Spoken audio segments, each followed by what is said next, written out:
लंबा रखे बाल छाती तक रखे दाढ़िए उत्पात मचायो रखे शहर में बिकी गाड़िए बहु लंबा रखे बाल छाती तक रखे दाढ़िए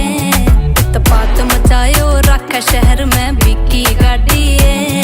ओ बड़े बड़े नेता शू डेली हाथ मिलावे है बलम मेरो रखे ये पिस्तौल धड़ाधड़ गोली चलावे है वो रखे गोजी में सरकार